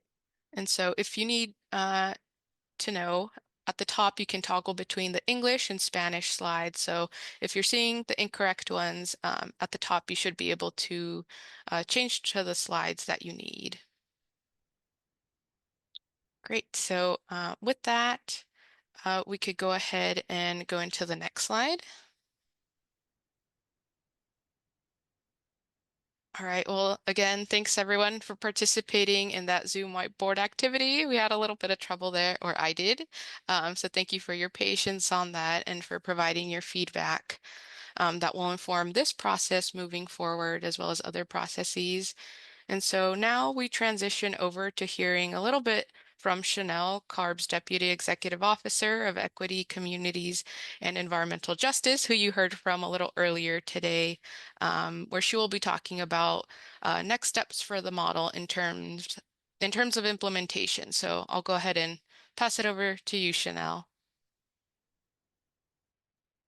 Thank you so much. Okay, and I will just apologize in advance. I'm so you can't really see my face because I don't know how I made it through the pandemic and didn't get a ring light, but I did not get a ring light. So I'm here though. I just really, I think Jose had mentioned it earlier that there's going to be many and multiple thank yous. And so I just wanted to say a huge, huge thank you to the community experts. It's been really great being on this meeting and just hearing more about the process, the recommendations. And I think just in general, I was in the breakout group and hearing folks say it's been really great to see how the document has changed, how recommendations have been included. And so just in general, I just really wanted to say thank you so much for dedicating your time, especially on an evening to be here with us. And just, I think in general, I think this model has gotten so much better. So all of that was unprompted, but I felt like coming into this space, I really did just want to offer up a lot of gratitude and thanks for all of the hard work on this. As we move into implementation, I did want to say that our first step is really going to be sharing the revised version of the model on our website. We're also going to host another public meeting to report back and share out that revised model. And I think as we've discussed both in the breakout groups and in this larger group, we're developing an accompanying workbook and training for the staff to make sure that they have the resources and the understanding to implement the model in their work. I do want to emphasize, I think as probably many know, that's really going to be a gradual process for our staff, particularly in learning how to use the model and then to start to implement it in their own community engagement plans. Really, the vision for this model was to set the foundation for improved community engagement across the agency. And really, again, given this process and given everyone's energy and time and commitment here, I feel like we're going to be able to achieve that vision of really setting that foundation of what we want to see improved around the community engagement. As staff implement the model based on their experiences and your experiences with us, we do want to be in a space where we're constantly learning how we can do better in terms of how we're doing our engagement, how we're doing our outreach, what is working, what is not working. And so this is really meant to be in some ways, right? We put this model out and then we take the time to really use it as that gradual things I was talking about, and also really build in opportunities to hear from, get feedback, and continue to learn and grow. So that's kind of me going through, I think, the 3 points on the slide. But I started with gratitude. I'm going to end with gratitude because I think what we really did need as we were thinking about the community engagement work, and I remember from our kickoff, which I think was in January, to where we are now, we really did need just help in ground truthing this model and really being able to co-develop it with experts, and that's all of you. I'm really excited that this model is going to provide a consistent framework to really help us start to build trust and to foster strong relationships with communities while also promoting equitable outcomes for all Californians. One of the biggest things that I hope is that, us doing this model, it really starts to spread to other agencies. And so other agencies are starting to do the same process. So you're just not seeing changes and shifts at CARB, but really across the states. That's one of the things that I'm really hoping happens. And I just want to end with, again, like, I don't think that any of this would be possible without everyone here. So a lot of gratitude, and also just happy to stay here and beyond and answer any questions as it relates to implementation or other things that come up too.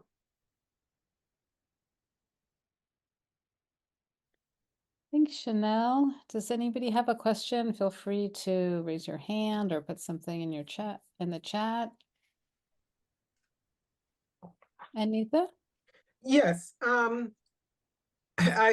kind of felt like, wow, how come I haven't asked this question before? And this is what was just mentioned about other agencies. Because most of the time when we deal in the, at least for me, when I deal in the regulatory space, it's with the local agencies that do the implementation for CARB, apart from mobile sources and greenhouse gases. A lot of the implementation is done locally.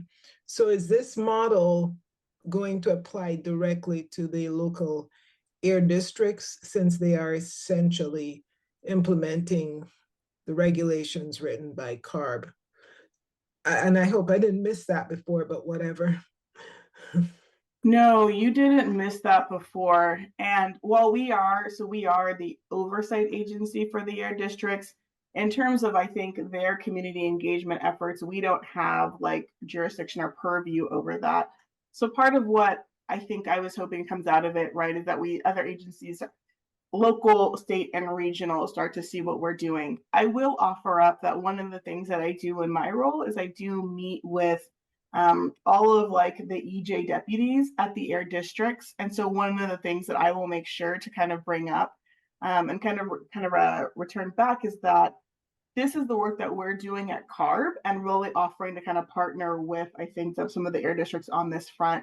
A lot of them have expressed, I think, a lot of challenges or concerns, or just it being really difficult to do some of that community engagement work. And so I would love to be able to kind of come back with them and say, hey, this is the process that we've undergone. And I think also make sure that we can work together collaboratively with them as they're doing their outreach and engagement. So that probably isn't an amazingly satisfactory answer, but that's definitely kind of, I think, a commitment that I can make here and now and follow up on with this group or with others as well too. Thank you. Thanks. Does anybody else have a question? I see some one question in the chat. If how will you assess cultural competency, and how do you train for connections into the disabled community? My experience with that community is they feel very left out.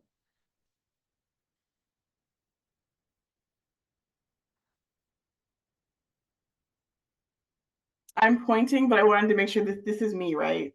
Yes. Yeah. Okay, cool. I'm seeing the nods. I think those are both great questions. So the first one, in terms of assessing for cultural competency, that's one that I don't fully feel equipped to answer right now, but I do think that that's something that we want to think about, right? Is like, what does that look like, and how are we making sure that as we're rolling this out, we really do have a robust mechanism to kind of to both train our staff on and then have that accountability. So what I will do, I'm making notes to myself of the things that I'm committing to. The other one that I will commit to is talk to my my colleague. Her name is Edna Murphy. She's the deputy over internal operations that does handle a lot of our trainings. I will circle with Edna on this front, because I do feel like that's something that she and I have talked a lot about, is like, what does that cultural competency look like? And so I'll make sure that I follow up on that front. And in terms of the disabled community, I absolutely hear you. So we do have a disability advisory committee within CARB. That's also not something that's necessarily under my purview. It's under my colleague, Edna Murphy's purview. So that is one place where I know that we are kind of working closely in terms of, not working closely, but in terms of thinking through, I think, some of the concerns. I won't pretend to say that that may encapsulate like some of the outreach and the engagement. So I think on that end, that's something that I want to follow up on and kind of circle back to share more information around what the advisory committee does and how it kind of informs not just, I think, the work that we do internally, but also the work that we're doing as it relates to this kind of community engagement and outreach. With regards to the disabled community, I know for myself, being a disabled American, when I go into events or anything, I always look for staff and I look at the breakdown of staff and see if there's anybody that reflects me in staff. Because when I see staff that reflects me, then I know that they're conscious about what they're doing. And it's kind of that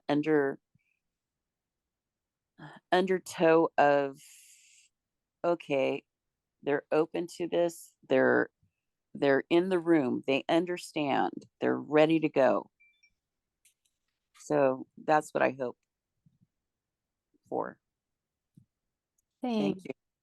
Thanks. I think Richard has his hands up, and then I think we have a comment in the chat as well. Yeah, and So just briefly, since I placed in for the disabled community question myself, just more anecdotally, I recently was working with an organization called Developmental Disability Service Organization, who works with blind, deaf, and neurodivergent communities, and they do feel very left out of these discussions because this crosses over any kind of racial or cultural demographics, but more so into a community of people with either children of or adults themselves who follow these categories. So it might be an interesting thing, and I wish I had thought of this sooner as I was going through all this work with you, to actually include them in some of the research and some of the outreach I was doing as I was bringing forward recommendations to you. And I really wish I had done more of that now, but again, just something in the future for you to think about. thank you. Thanks for the question and some of the suggestions. Question in the chat is, how will this inform how CARB teams and divisions coordinate and collaborate on community engagement internally? Well, that's an interesting question. Let me see. Can I take a first stab at that now? Yeah, go for it. Sure. So in the model directly, we sort of guide staff with probing questions about like, who have you partnered with? If you remember that section where it tells them to like look internally and externally, and it gives specific questions about, you know, should you be talking to the Office of Communications? The Office of Communications are in charge of this, and this. Should you be talking to folks who are helping with the AB 617 steering committees? Here are what they do, and here's who you should be talking with. So hopefully all of the probing questions in the model is helping staff to be specifically keen to who they should be reaching out to, so that we're starting to break down those silos. And those questions are folks both internally and externally too, about other agencies. I hope that gets at your question. Thank you. I'm not seeing any more raised hands or questions in chat. I will give it one more moment. Our next item is a break.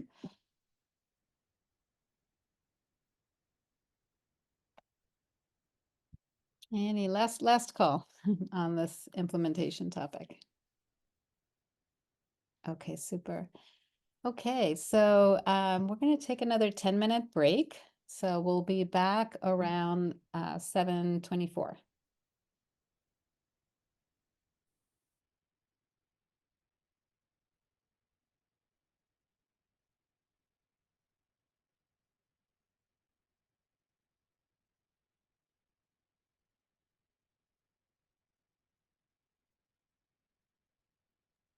Hi, folks. We'll wait a minute more since we have one more in our break.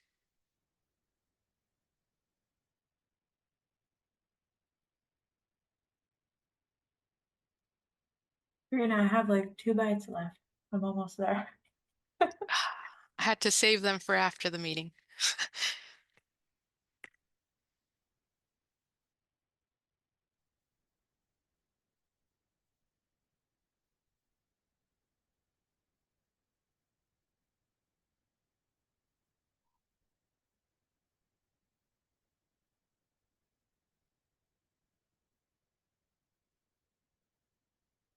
All right, it looks like it's 7:24 now. Hopefully everyone was able to join us once again. Hopefully you all were able to get maybe a quick bite in if you're hungry, or also just a quick stretch break since we've been here for a couple hours now. And so just so we stay on time, we'll go ahead and continue on with some of these slides that we have left. So if we could actually move into the next slide, into slide 39. And now we kind of move into some logistics right now, specifically talking about your contracts. So as you all are very well aware, we are approaching the end of your contracts where we only have 2 tasks left for most of you. Today, you all have completed task 6 by attending this meeting, which is the 4th and last community expert meeting, where we discussed your comments on the new revised version of the model. And the other task that remains is task 5. Some of you actually already completed this one. So this one has your summary due on October 16th, where most of you did turn it in, but you still have time to turn that in if you have not. Additionally, your detailed comments are due October 28th. So just be aware of that deadline. It is coming up. It's next Monday. But if for any reason, maybe you need a little bit more time, please just contact your contract manager to work that out. As long as you let us know, just so that we know when to expect them, that would be great. And so if we can move on to the next slide, slide 40. So now we move into talking a little bit about some immediate things that are coming up for the model. So as you can see on this slide, in October/November of this year, we will review the comments that you all submitted today, as well as all of your written submittals. So that includes your summaries as well as your detailed comments. And we will go ahead and use those to incorporate into the model where it makes sense and then share a revised version of the model. In early 2025, we will look to have our final public meeting in regards to the model, where we will provide an overview of the revised model and summarize comments and outcomes previously received, so somewhat similar to today, and also discuss implementation of the model. In 2025, we will begin our work on developing the internal training for CARB staff also that we have mentioned here and there throughout the meeting. So I'll go on to the next slide, slide 41.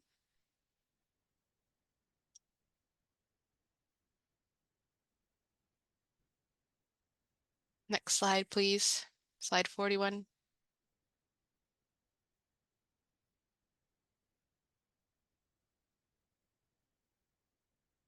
Thank you. And so as we approach the end of this process in terms of the development of this version of the model, we want to make sure that you are all still informed of the immediate things that are likely coming in the next few months. So we do plan on emailing you all the revised version of the model, which will consider all the feedback that we heard today, as well as your written submittals. And of course, you aren't expected to review this, but it's a courtesy email, so you can go ahead and see what the updated model will look like. And lastly, we will also send you an invitation to the public meeting I mentioned previously that'll happen probably in 2025 to launch the model. So some of you still may be interested in receiving updates even after these immediate ones. And so we want to ask you, is this something you're still interested in? So I'm actually going to ask you all to raise your hand. So raise your virtual hand if this is something that you would be interested in. So maybe continuing to receive updates on, future model revisions, future public meetings related to the model or training development. So I see a few folks already have their hands raised, so please keep them up. The note takers will go ahead and take your name down so that we can make sure to have your names included on the listserv for those updates when they do come. So please keep them up, like I said, and then I'll go ahead and ask you all to put them down once the note takers give me a cue that they wrote down all of your names. Or you can also put it in the chat. I see yours, Alec.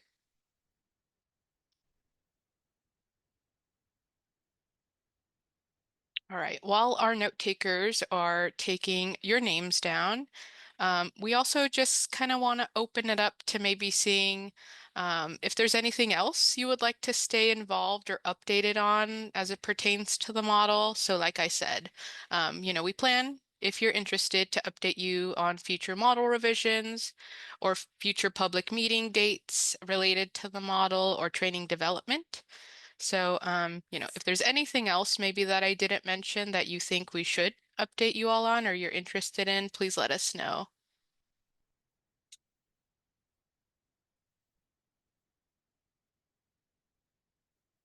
I'm gonna do a quick check from my note takers. Do you have all of the raised hands marked?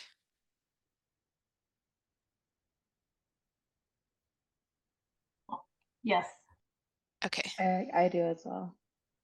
Okay, thank you. And so you can all put your hands down. Thank you so much for raising them for this.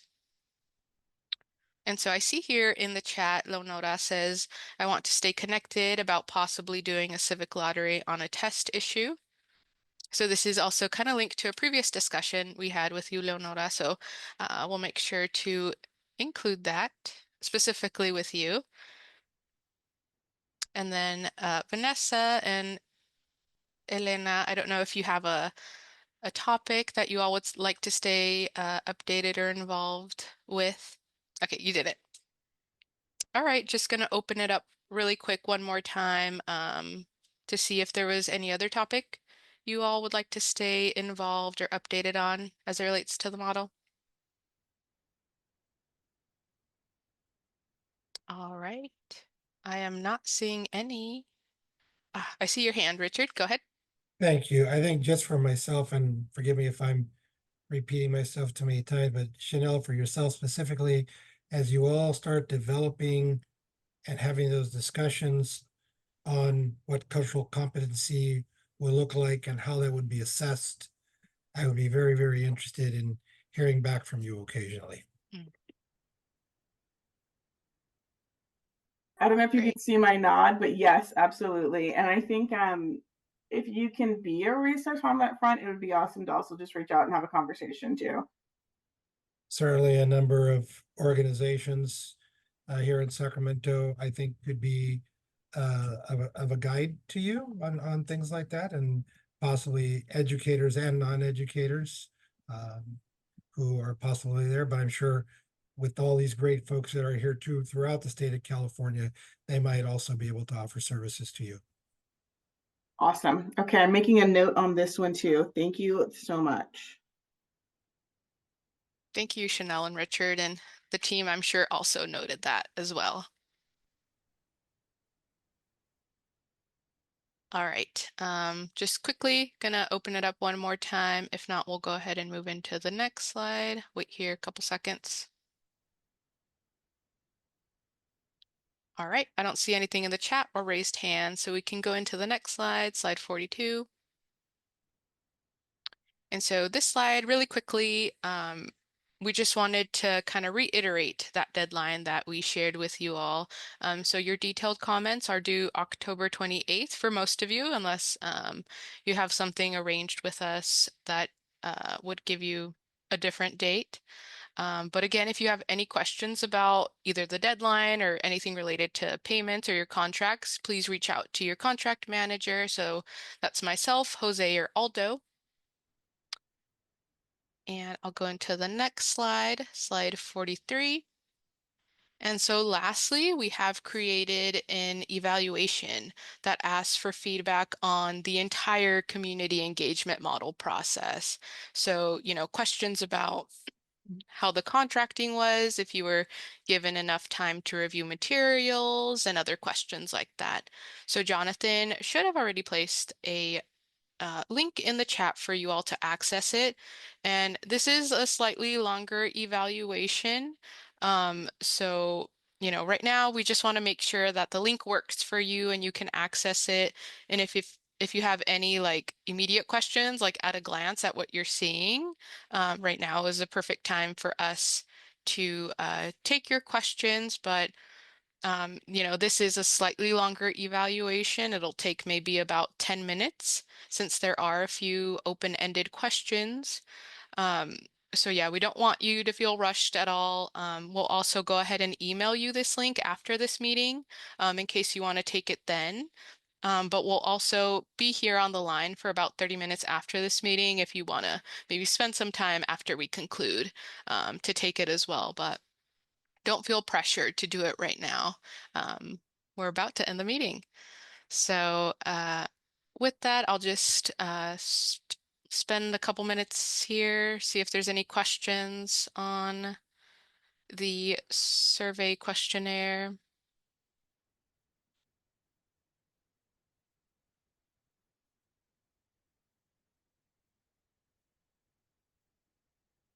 All right, looks like the ones that were in the chat have been answered by the team. Great. So like I said, we'll go ahead and email you this link in case you don't want to fill it out right now, since we know it's late. But I'll go ahead and move us into the next slide.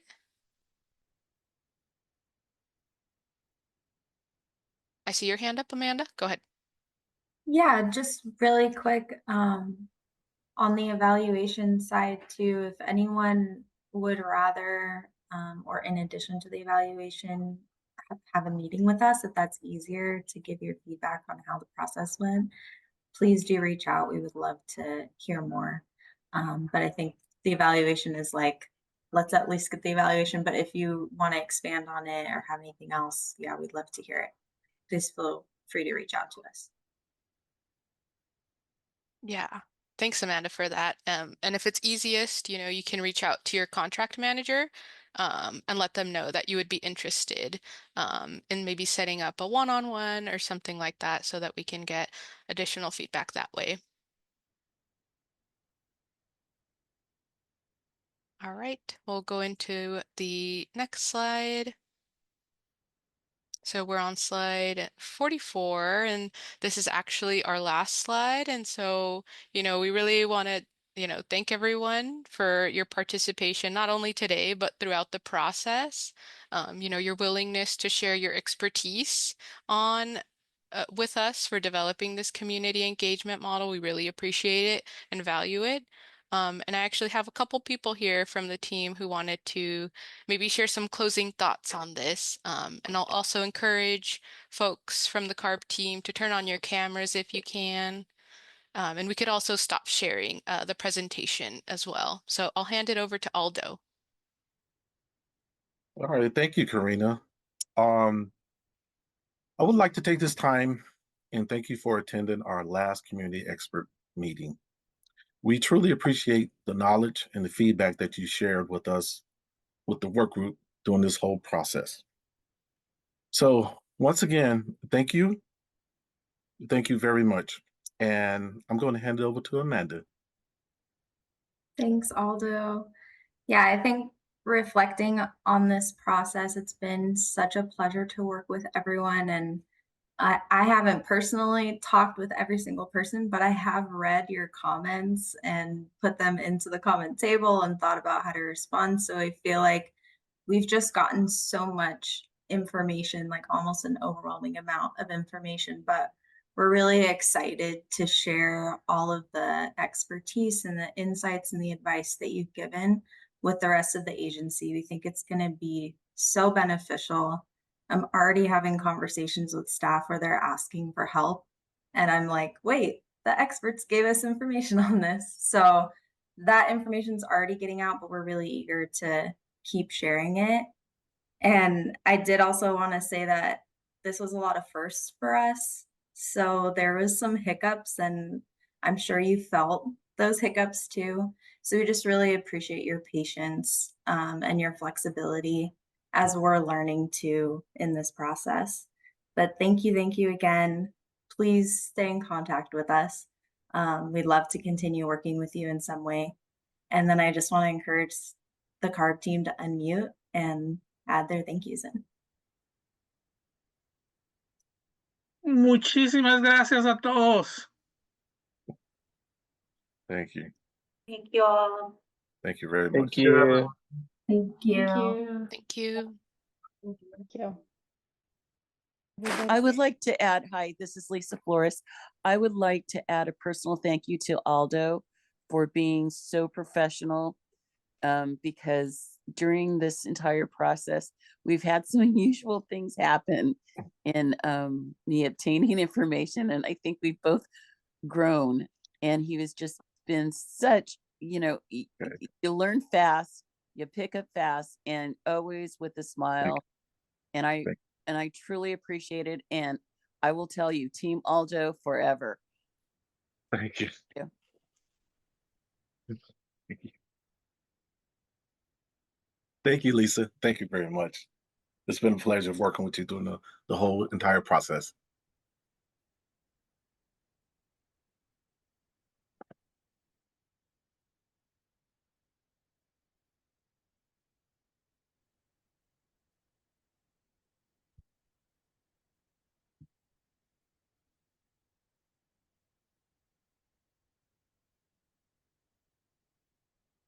All right.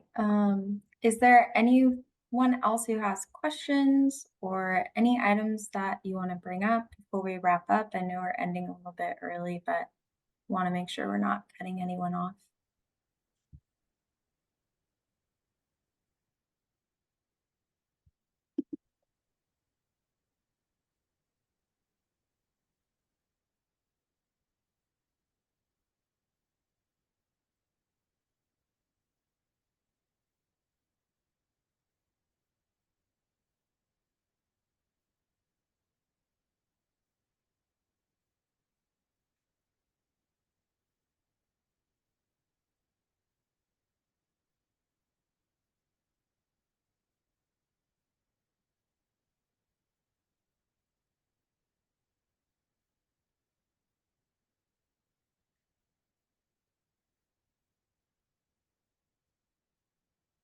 Anita, can you say a little bit more about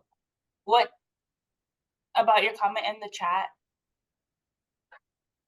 If we're able to Well, get how much education?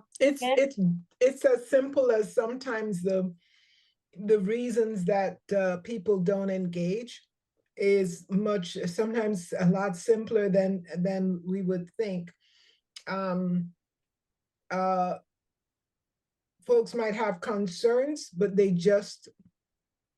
they're already at maximum in maximum capacity. They're only so many hours in the day. So it's sometimes as simple as the obvious, as they say, it's as, we tend oftentimes to think of a lot of complex issues, and I think we need to rank and sort the reasons, as you go out and roll out all these tools, because it's wonderful to have all these tools that we're developing now. But it is also important to have an understanding of why. Sometimes, you can have barriers such as disability. Someone mentioned that. And I have, close friends who are disability advocates. So I'm kind of sensitive to that particular issue. And sometimes it's technical nature of what we're dealing with when we talk about air pollution. So people feel that they don't even have a place at the table. I remember in the old timey days when I started working on this, every sentence felt on the environmental area, every sentence was a paragraph long and was written by some attorney. And then EPA came up with a simple thing of, they called it plain English thing. And then they started issuing documents that they called plain English guides. So my point is, sometimes, even though we're now advancing to this space where we're trying to address many of these far-reaching issues, let's not leave the simple workaday problems behind. And you can have all the tools, all the training, and so on, but if people simply don't have time, I did some outreach recently in one city near me, and it was really plain to me that the people who had the time to be engaged were the retired folks, who were, more, who didn't have that intimidation to the rules. So all I'm saying, you can get real fancy, but if the public comments that come back, I don't know what the questions were, give an indication that X, 60% of the problem is this, or, consider what percent is what, and make sure when the outreach is developed, we weigh it adequately, because if 90% of people are not even engaging because of time or finances or what, so that's, I don't know if yeah, you can build the best model, but you have to fit it to the problems that exist. Well So said. that's, yeah. I don't know if that helps any. No, Yeah. it does. It does. Thank you. Okay. All right. Well, I'll leave everyone. Thank you. Very, very extensive job. Thank you very much. Appreciate it. Thank you so much. Bye-bye.